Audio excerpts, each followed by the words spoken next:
Live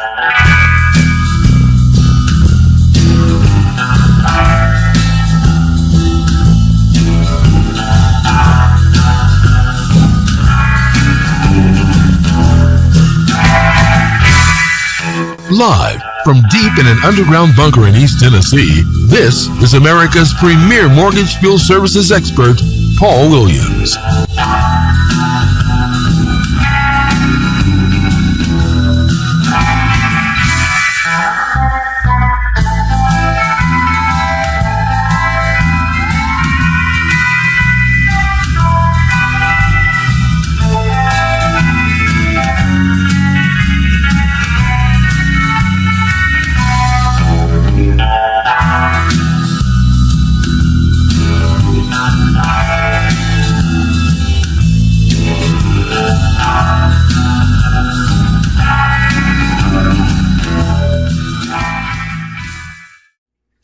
Well, we're back, and as you heard at the top of the hour, we're speaking with several individuals whom have stated that the U.S. Department of Housing and Urban Development's Office, the Inspector General, are investigating Five Brothers.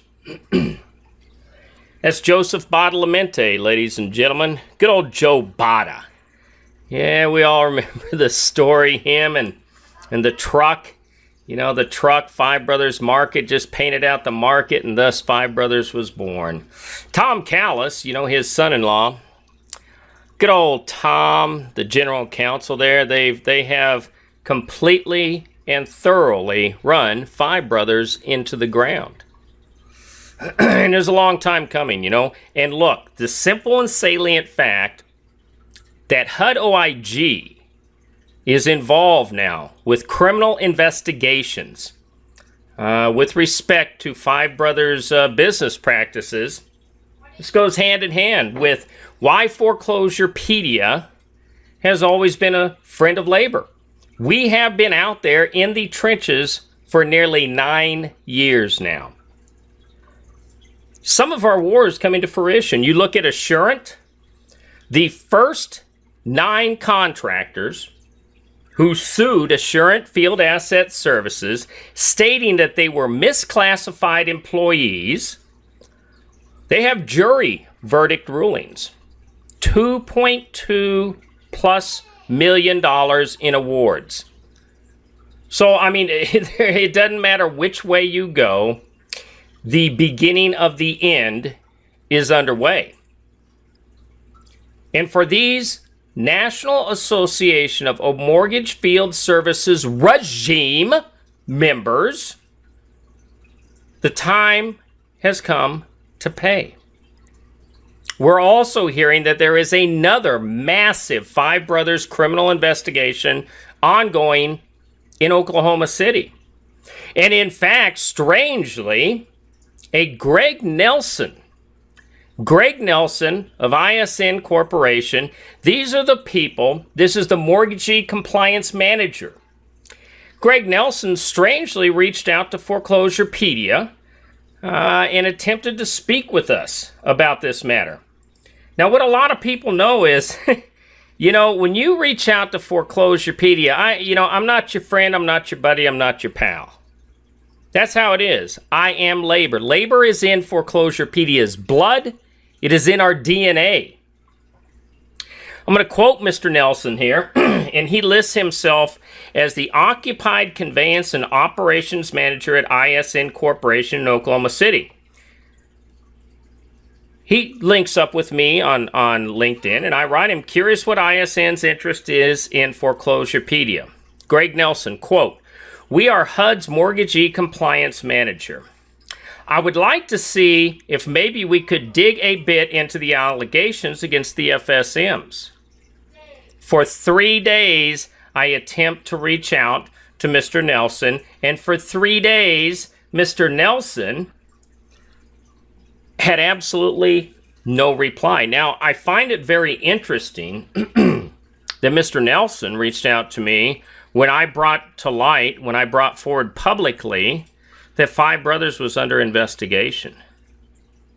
Now, first and foremost, if you can reach out to Foreclosurepedia and you say you want to dig into the allegations against the FSMs, this becomes a very tangled web. Are you doing that as Greg Nelson? Are you doing that in your capacity as an agent or an employee of ISN?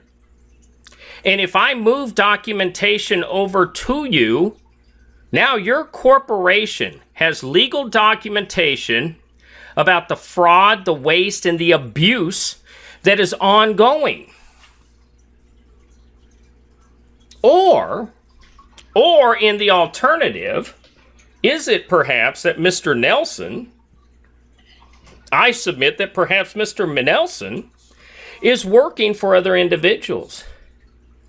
Is Mr. Nelson out there attempting to get information to move on to other third parties?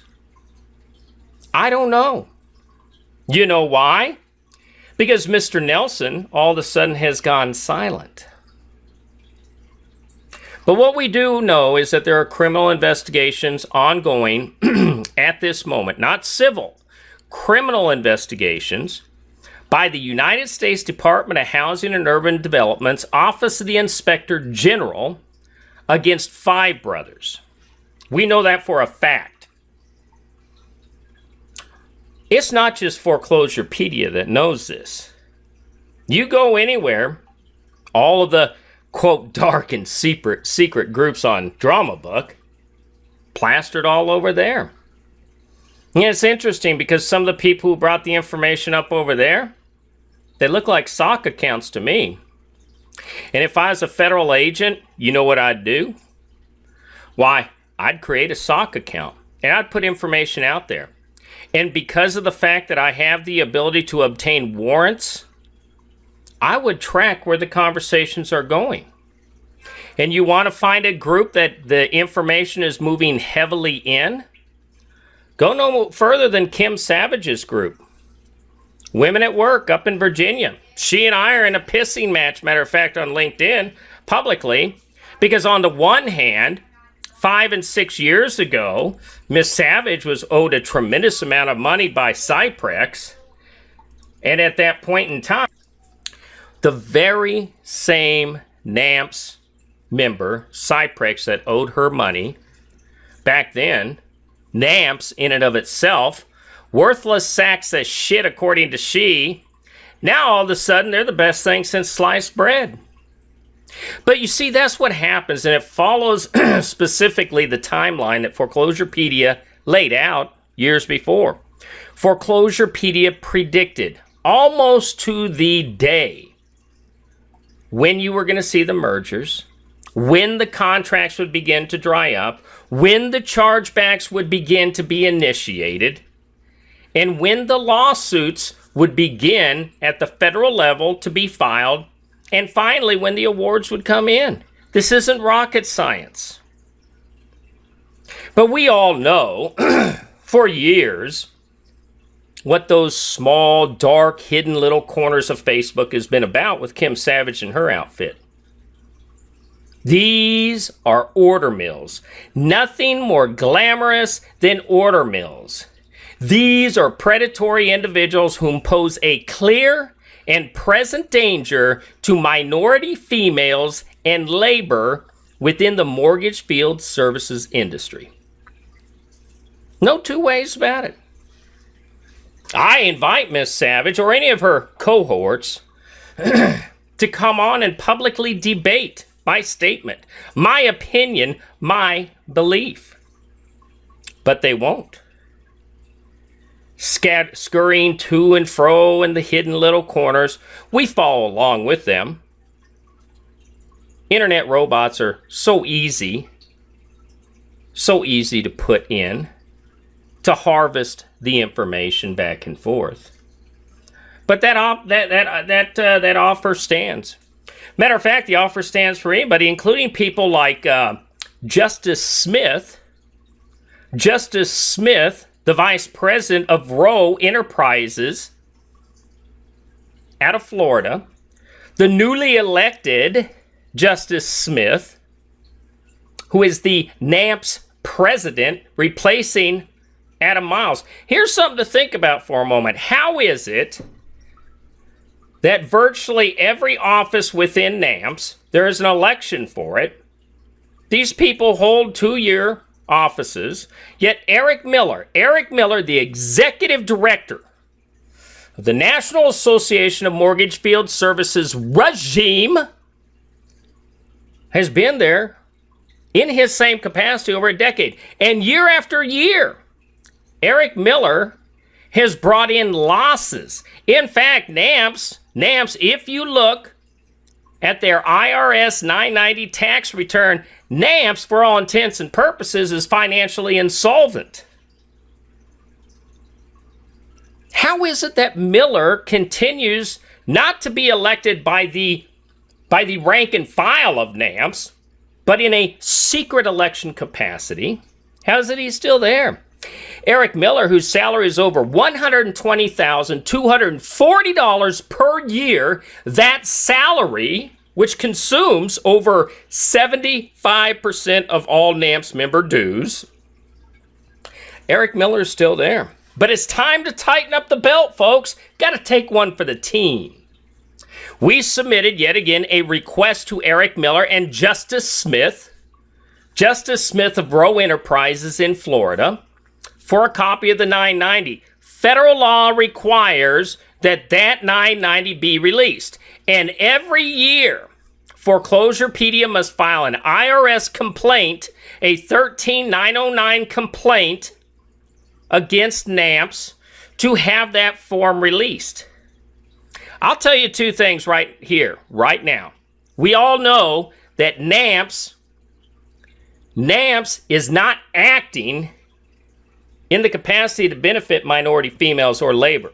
My opinion is that NAMFS is a criminal organization that crosses state lines using electronic means in the furtherance of an artifice and or a scheme. And Justice Smith now is a part of NAMFS. Her and Eric Miller, for whatever reason, are refusing to turn over the tax return. Once again, Foreclosurepedia must have the IRS force Eric Miller, compel Eric Miller to turn this over. I'm going to tell you this right here and right now. If you're working for Rowe Enterprises, you better get out, and you better get out soon. It's going the same direction as Miles Preservation, going the same direction as Berghorst Enterprises, going the same direction as Buchek Enterprises, going the same direction as Boyd Property Preservation. They're going down. Brings us up for another break. When we come back right after this from a word from our sponsors, we're going to sit down. We are going to get out in the weeds with this former IRS case officer. We're going to talk about precisely how many times can a complaint be filed before the IRS steps in and takes a very serious look, not just at an organization, but at its specific membership. Be right back in a moment.